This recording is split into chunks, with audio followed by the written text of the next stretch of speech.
right, everybody, welcome back to Matty Moodalab. Today we're going to be talking about the January dividends I received. So, believe it or not, it was a pretty good month. I'll just hop right into it, man. I mean, there's no reason to beat around the bush. Let me just hide this a little bit and pull up the streamception that I got going on here. Make this bad boy big. So yeah, no hiding it. $2,100, almost $2,200 in dividends.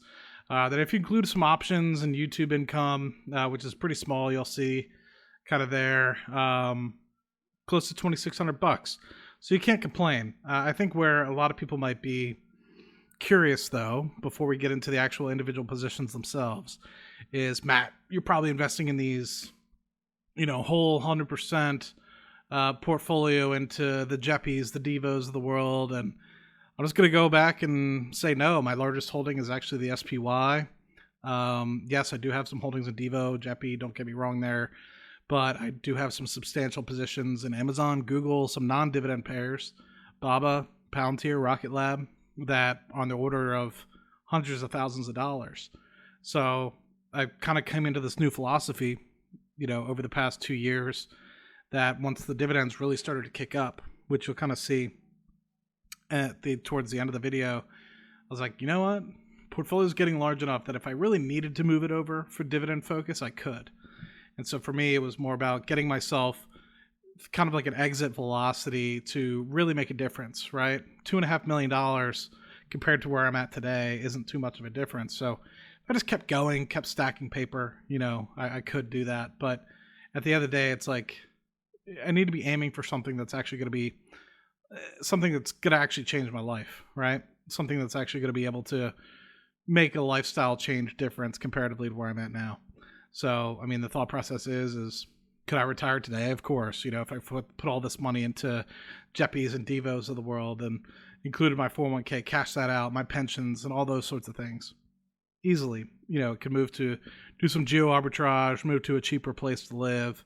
Actually, I could probably live where I still am now, just, make some better choices and retire, right? But the thought process is, what if you have family, kids, those sorts of things, and how often would you be able to go on, say, $3,000, $4,000 vacations in pretty decent areas and, stuff like that. So it gives you that sort of thought process is like, you're 31, retire today, sure. And people that have been following the channel the past couple of years have probably been like, I'll retire tomorrow, that sort of junk. But at the end of the day, it's kind of like you have to find a purpose. I'm still trying to figure out that transitional purpose between having a good portfolio, being able to do what I like, which is investing. And then thirdly, I do like my job. I do like being a petroleum engineer. That's a lot of fun. So anyway, trying to find that balance about, at what point is the right time to kind of hang it up, because 31, you can go and travel the world and see some cool stuff. But at the end of the day, it's going to go by pretty quick. And anyway, so let's just hop right into what actually paid me in the month of January. So we'll just scroll across the top here. So we do have some Devo. Let's do a little zoom in action here. So we do have some Devo that actually comes in on a monthly basis.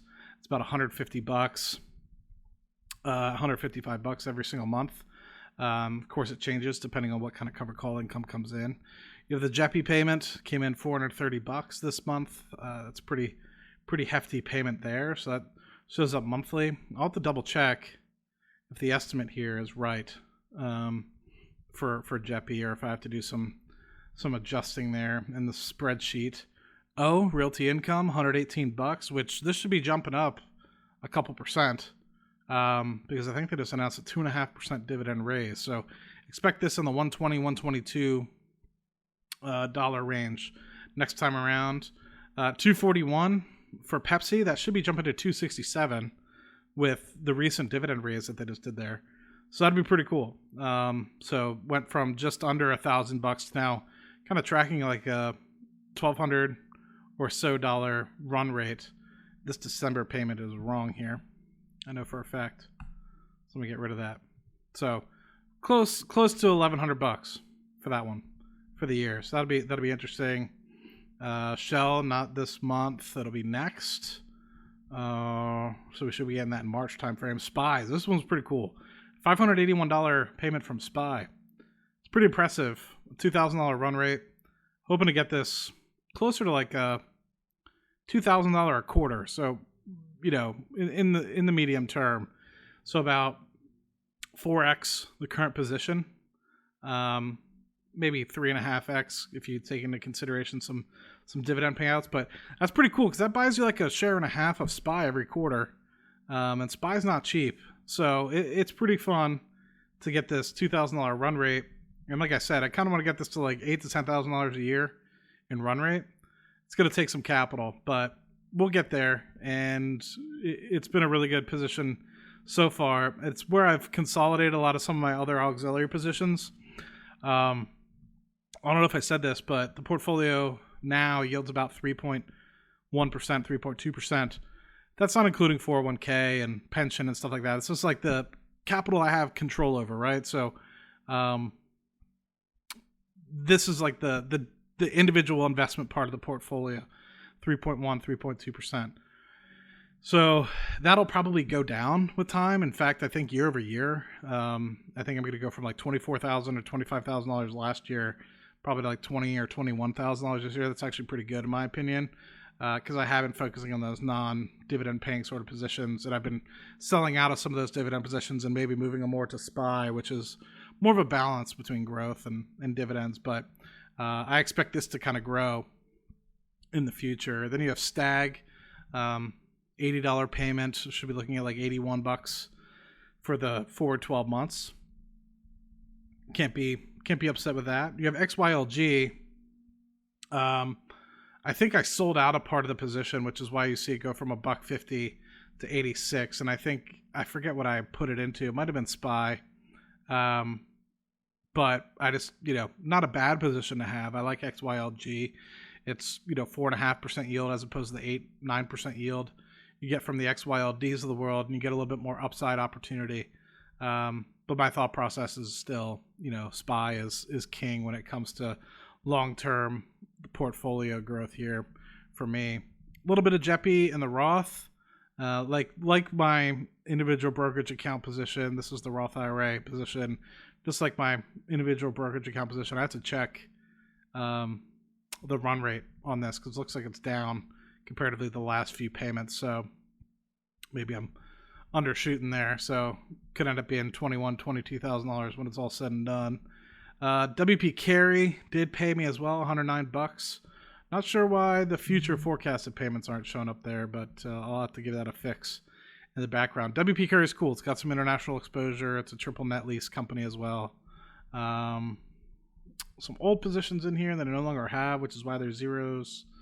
Some small positions in Keurig Dr. Pepper, $1.17. Philip Morris, $9.09. Fundrise, $112.84. There was also an NAV payment. I did not include that in here.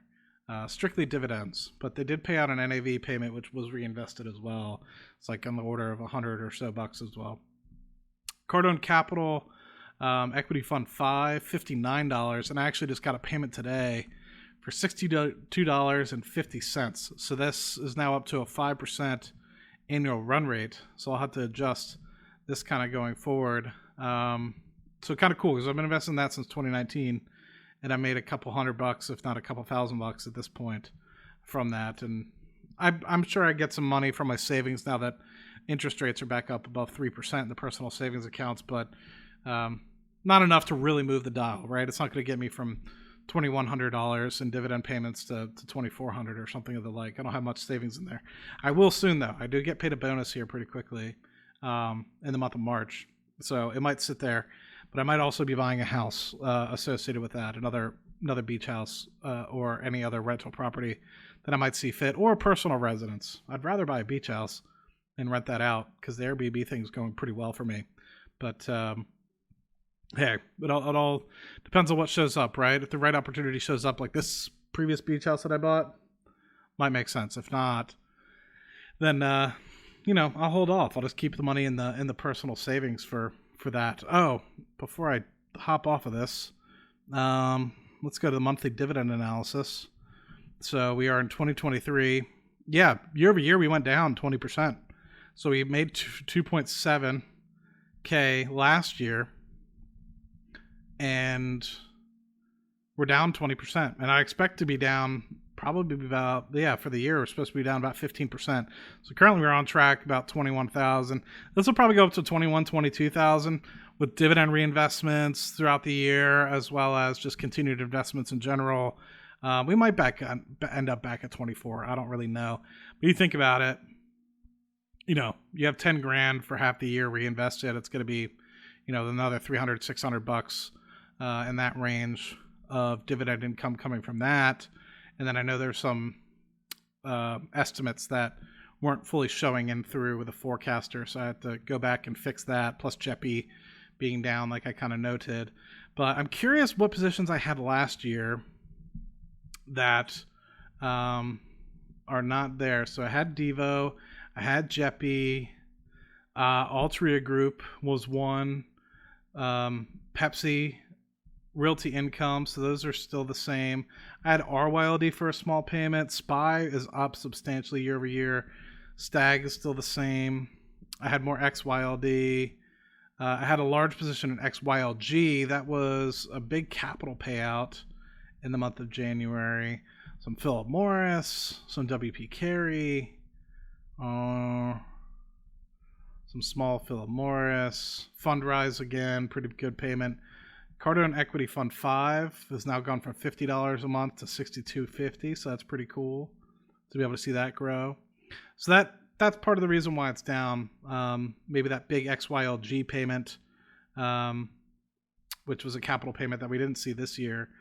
But yeah, you can see the first negative year in several years. 2020 was also, so I think there was a BHP dividend or something that got paid out in that January. But first down month in a very long time. And I think that has to do a lot with just the focus on SPY and the focus on continuing growth. And, I should probably pull up, but the total dividends since I started investing in like 2013 timeframe. But I mean, you can just see it going from $700 a month in 2019, $700 in 2020, $1,800 in 2021. And you can see the overall payments, $9,000 in 2019, $14,000 in 2020, 2021 it was $22,000. Last year is $24,000, almost $25,000. And so once I started getting to this point, 14 to 21, $22,000, I was like, hey man, if I want to turn the drip on, I can turn the drip on, But to me, it's like the difference between making, let's just say, $80,000 a year in dividends and $100,000 a year in dividends, not that big of a deal.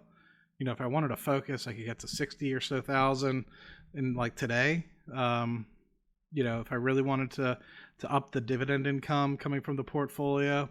So I was like, you know what, man, like, let me just focus on growth and see if I can get somewhere where I could actually get some true exit velocity capital.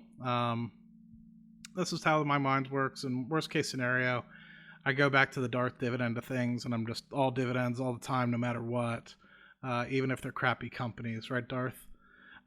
So that's just kind of my thought process, and would love to have any questions. Would appreciate you guys checking out all the past 5 years worth of videos. I've been doing this for a while for documentation purposes, and I have a lot of different investments: Fundrise, Cardone Capital, the Airbnb stuff now. I even have treasury bills that I don't have included in this forward forecast, which I need to include. And I also don't have my equity in the personal, or equity in the rental property and stuff included in here. The income I made from January, which was pretty good, because we got some payments up front for the summer. So, I mean, there's some other stuff in here that's not really counted, plus my normal 9-to-5 income in here as well. So, things are going rather well, man, and I hope this is some sort of inspiration. I'm not trying to brag. If I was trying to brag, I'd share the total number with you guys. To me, that's not really the point. The point is to kind of show you the cash flow. It's possible after 10 years working really hard, some diligence, some focus, you can really start to get some pretty big numbers moving pretty quickly, and to keep your head to the grindstone. And that's really the hope. And whether it's family members watching this, whether it's friends or just other random people that might be inspired, please, I encourage you to continue to watch the videos and ask questions, because I'm not doing this for the money. As you can see, I only made $140, $150 off of this last month for the YouTube piece, and I've been doing it for 5 years. So if I was really doing it for the money, I would have quit a long time ago, because the dividends are paying, 20 times as much, if not a little bit less, maybe a little bit more, than what YouTube is. So it's a great tool, and I'm not doing it for the money. I'm doing it to help educate and document my progress. And so I hope you guys appreciate that. So I will talk to you guys soon. Let me know if you have any questions. Thumbs up for the green screen behind me, as it did change colors. It's a very fancy green screen. Any and cash donations will go to upkeeping the green screen. It's a joke, because it's not really a green screen, but people like to think it is. But yeah, at this point I'm just rambling. Hope you guys had a great day. Hope you guys had a great January. Let me know what you guys made in the January dividends down below, and I'll catch you guys on the next video. Cheers.